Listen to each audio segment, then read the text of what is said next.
Grupo Resgate Memória Magé apresenta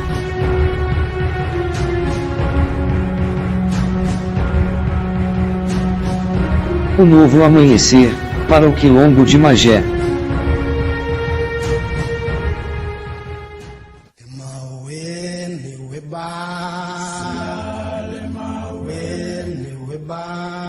Apesar de o tráfico negreiro ser geralmente caracterizado como obra dos países europeus e americanos, os africanos também participaram ativamente dessa atividade. O tráfico exigia uma organização comercial complexa para a venda e o transporte dos escravos.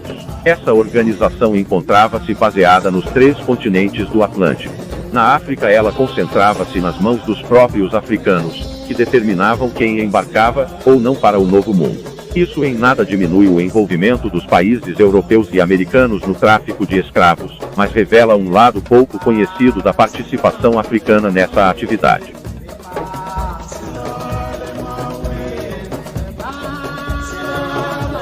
Os africanos escravizavam-se uns aos outros por uma questão de identidade cultural, ao contrário dos europeus. No princípio do tráfico negreiro, e ainda bem depois disso, os africanos não se reconheciam como africanos. Eles se identificavam de diversas maneiras, como pela sua família, clã, tribo, etnia, língua, religião, país ou estado. Essa diversidade sugere uma sociedade bem mais complexa do que aquela a que estamos acostumados, e designamos por africana. Pouco vale distingui-las neste momento. Contudo, deve-se atentar para essa diferença, uma vez que ela ajuda a entender a origem do tráfico de escravos e da escravidão africana no Novo Mundo.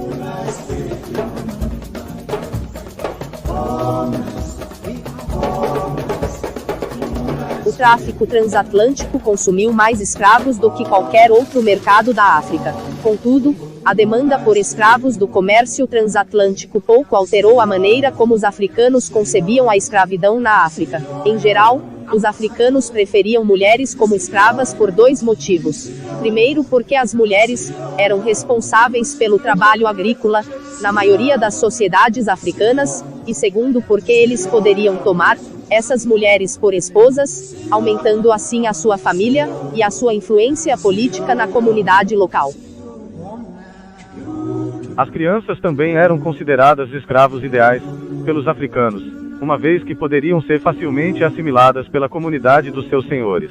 Ao contrário, os africanos procuravam se desfazer logo de escravos homens, que poderiam representar um perigo para a sociedade, especialmente em se tratando de soldados capturados em guerras. Nesse sentido, o tráfico transatlântico de escravos contribuiu para aliviar os senhores africanos desse tipo de escravo, já que as plantações do Novo Mundo demandavam mais homens do que mulheres e crianças como escravos.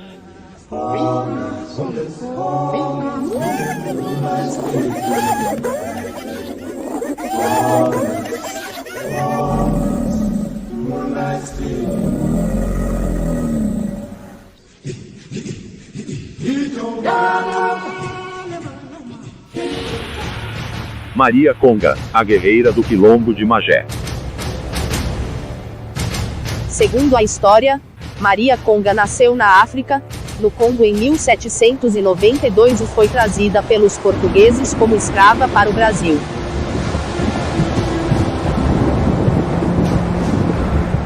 Os navios negreiros que transportavam africanos até o Brasil eram chamados de tumbeiros.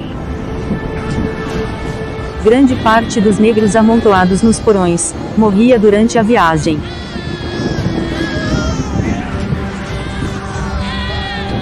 As condições eram as piores possíveis, numa viagem de navio que durava 50 dias.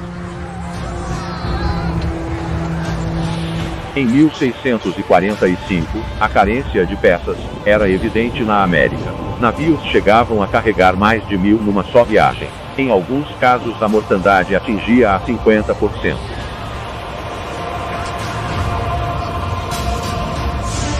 Chegando em 1804, separada dos pais e dos irmãos, foi vendida para um senhor de engenho em Salvador, Bahia, aos 12 anos e batizada com o nome de Maria da Conceição. Aos 18 anos foi transferida para o Rio de Janeiro. Chegando ao Porto de Piedade, Magé, e com 24 anos, foi vendida para um conde alemão Ferdinand von Spoelder, dono de uma fazenda agrícola na Figueira, bairro de Magé. Com 11 anos de trabalho e logo foi alforriada. Quando os escravos chegavam da África, desembarcavam no antigo Porto de Piedade, onde funcionava a praça de leilão e ficavam acorrentados no paredão. Os escravos já montavam no berço do município de Magé a sua estratégia de resistência.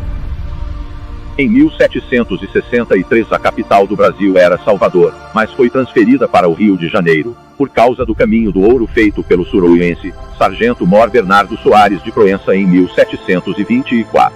Por causa desse caminho, Magé foi elevada à vila em 1789 e começou a ter muito progresso e policiamento. O caminho do ouro ligava o Rio de Janeiro a Minas Gerais, passando por Magé.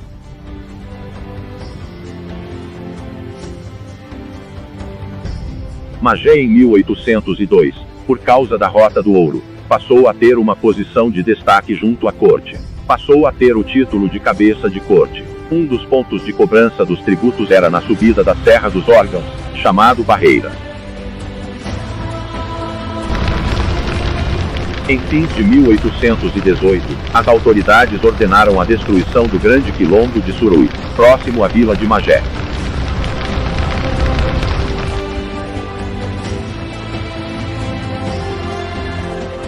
Depois de alforriada no ano 1827, Maria Conga passou a ter muita dificuldade, pois só a liberdade não bastava. Os libertos ficavam abandonados à própria sorte, pois era preciso a realização de reformas que os integrassem à sociedade. Maria Conga resolve lutar pelos direitos sociais do seu povo, criando um quilombo em Magé. Já era o final do período regencial e começo do Segundo Reinado, cujo imperador era Dom Pedro II, empossado em 1840 e a capital do Brasil era o Rio de Janeiro. Nesse período do começo do quilombo da Maria Conga, Magé tinha um número muito grande de escravos. Em 1873, chegou a possuir 8.268 escravos.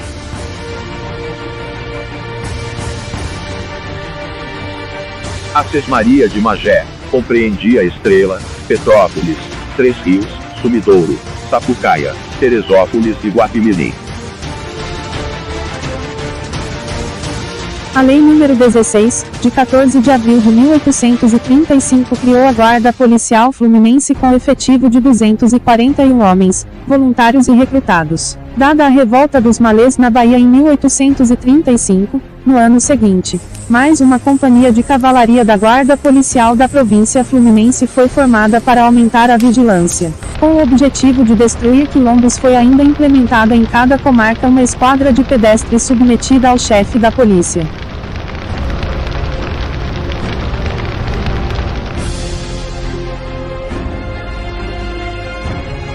Em 26 de fevereiro de 1852, foi nomeado comandante superior do Estado-Maior da Guarda Nacional, na Vila de Magé e Vila da Estrela, o coronel Policarpo José Álvares de Azevedo, com um contingente de 2.234 membros, desses 541 eram da reserva.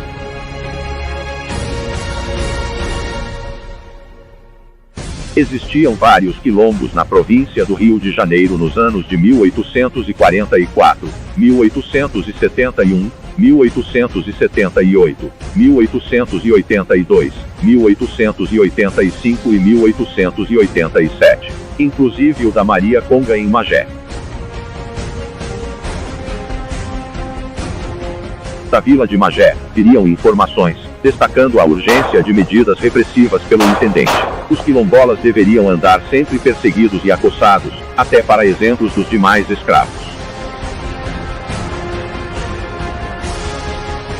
Em 1883 a cidade de Magé tinha a sede da Guarda Nacional, e o 14º Batalhão da Infantaria do Exército. O Estado-Maior era comandado pelo presidente da Câmara, o tenente-coronel Dr. Francisco Ferreira Siqueira. A ordem era destruir a resistência dos quilombos.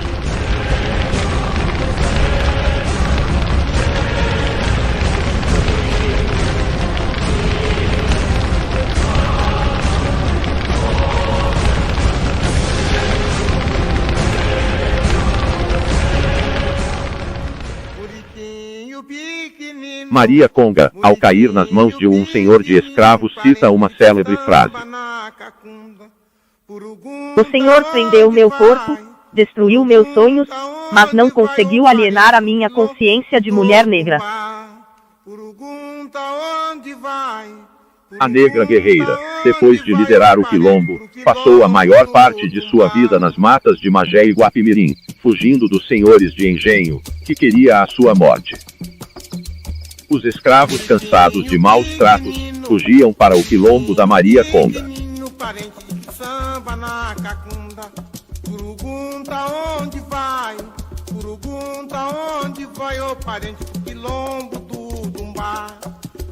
Os senhores de escravos mandavam os capitães do mato para capturar seus escravos fugitivos.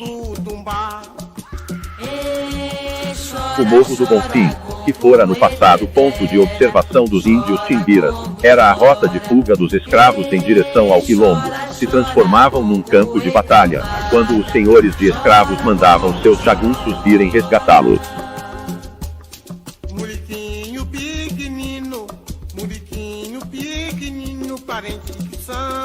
Todos que eram capturados eram severamente punidos, ou mortos publicamente para servir de lição. Alguns líderes de escravos, que foram executados no Brasil. Manuel Congo, líder da maior rebelião de escravos do Vale do Paraíba. Manuel foi capturado e morreu enforcado na cidade de Vassouras, em 6 de setembro de 1839. Zumbi dos Palmares, principal representante da resistência negra à escravidão na época do Brasil colonial. Foi líder do Quilombo dos Palmares, foi traído por um antigo companheiro e entregue às tropas do bandeirante Domingos Jorge Velho. Aos 40 anos de idade, foi degolado em 20 de novembro de 1695.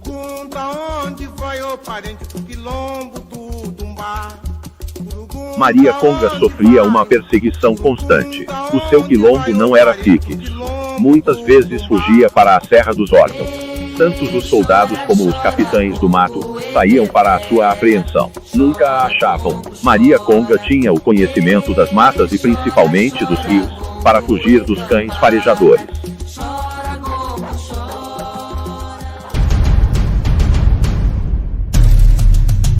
Os quilombos representavam uma das formas de resistência e combate à escravidão. Buscavam a liberdade, resgatando a cultura e contribuindo para a formação da cultura afro-brasileira.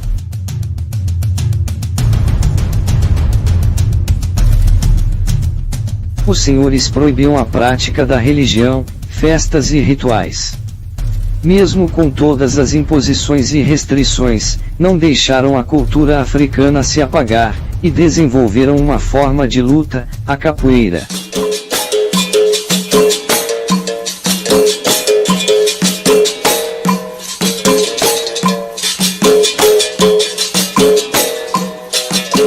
Maria Conga não deixou descendente. Passou a vida procurando a sua família, que nunca encontrou. Dela ficou a lembrança de que ninguém a viu chorar. Essa é a imagem da Maria Conga? Infelizmente, não temos nenhuma imagem dessa grande mulher. A mulher que os jagunços, capitães do mato, a Guarda Nacional e o Exército, não conseguiram prender. A maioria dos africanos trazida à colônia portuguesa como escravos pertencia a dois grupos étnicos.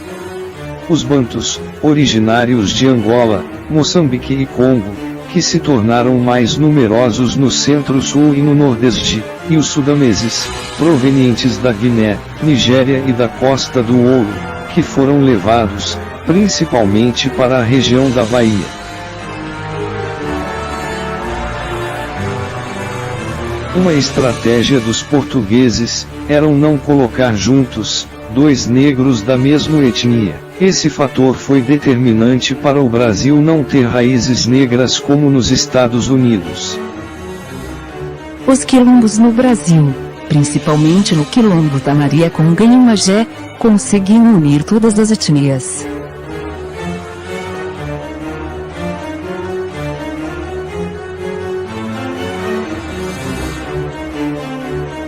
Bem diferente nos seus países de origem, pois essa diferença causava atrito e guerra entre eles. Boicotada e esquecida pela nossa história oficial, Maria Conga foi uma negra guerreira e carismática do Quilombo de Magé, que resistiu até a libertação dos escravos em 13 de maio de 1888.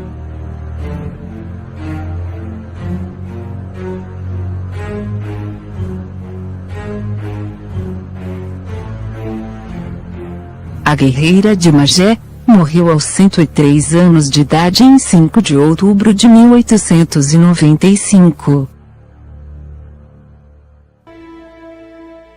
Antes da Guerra do Paraguai, terminada em 1870, o governo brasileiro usava o exército para controlar as revoltas da população negra, destruindo quilombos, eliminando revoltas populares. Mas a Guerra do Paraguai trouxe nova consciência ao Exército Nacional. O exército existia para defender a nação e manter a soberania nacional, não para servir contra o povo. Depois da Guerra do Paraguai, o exército passou a se negar a perseguir os negros revoltosos, ficando estes casos para a polícia e os militares locais.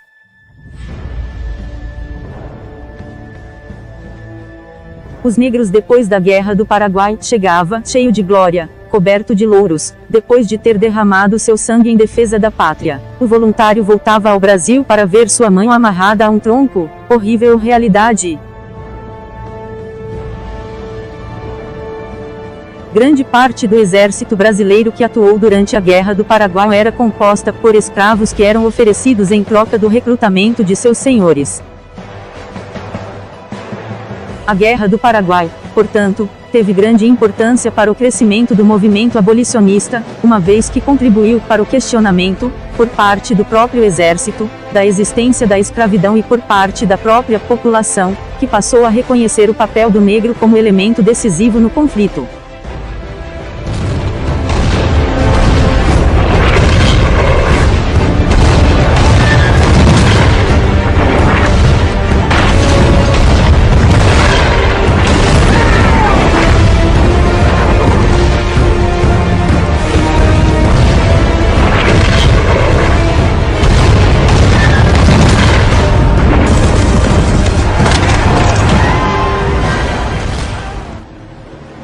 Depois da Guerra do Paraguai, a política passou a ser feita também nos quartéis. Algumas leis foram promulgadas para aliviar a pressão do exército e dos abolicionistas, como a Lei do Ventre Livre, que considerava livre todos os filhos de mulheres escravas nascidos a partir de 28 de setembro de 1871.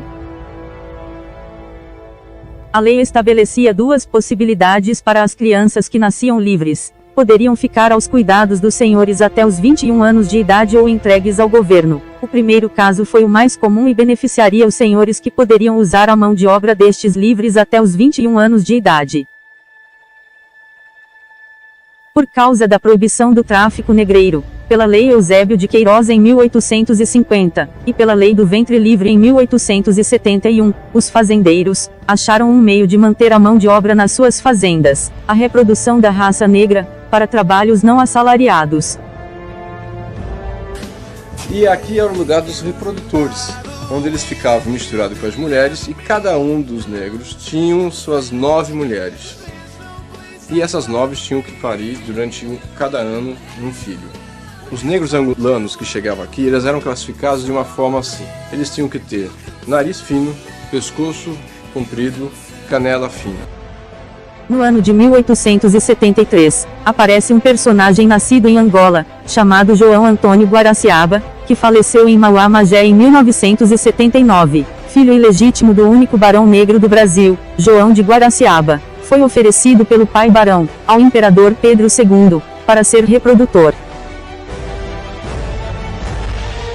Dom Pedro II presenteou João, que tinha 23 anos, ao barão do Rio Branco em Correias, Petrópolis, lá que João Guaraciaba começou o trabalho de reprodutor. Pelas contas, o senhor João gerou mais de 300 filhos, que estão espalhados por aí.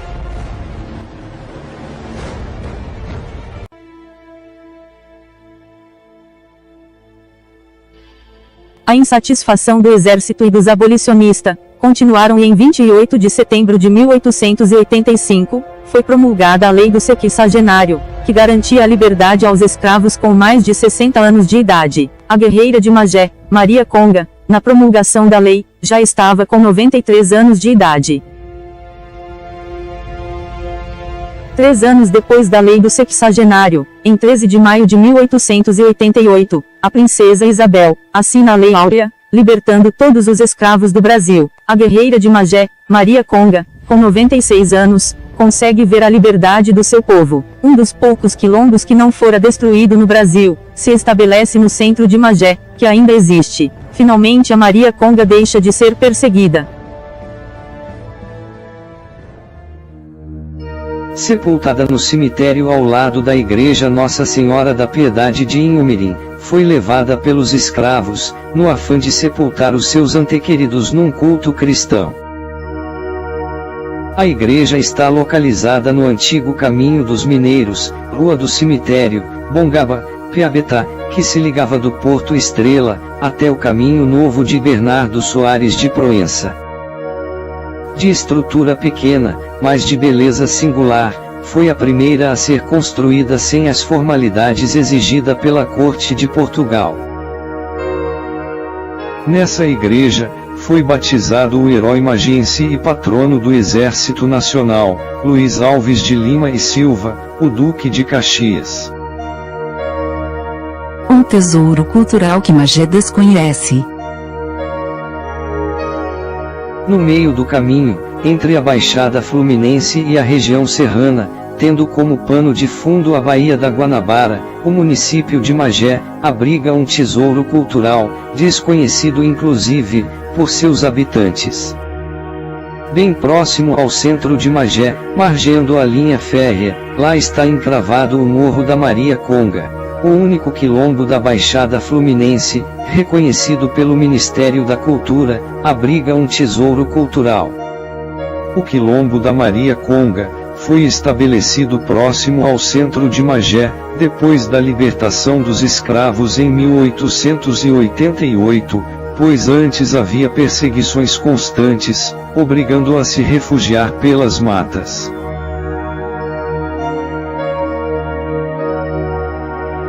No final de 1987, o historiador Dario Navarro conheceu um negro andarilho internado no Lar São Vicente de Paulo, asilo ainda existente em Magé, que alegou ter nascido no quilombo e conhecido a Maria Conga ou Maria do Congo.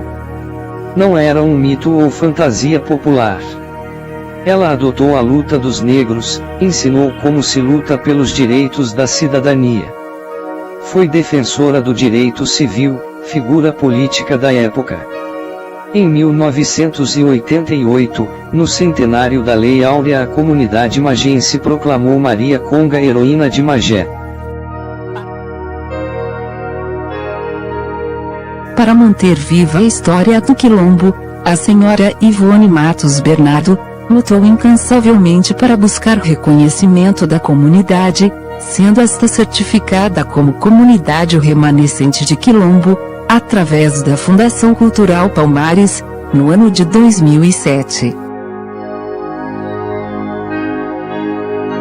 A única lembrança que temos da Maria Conga é essa pintura feita através de relatos que vieram dos remanescentes desse quilombo.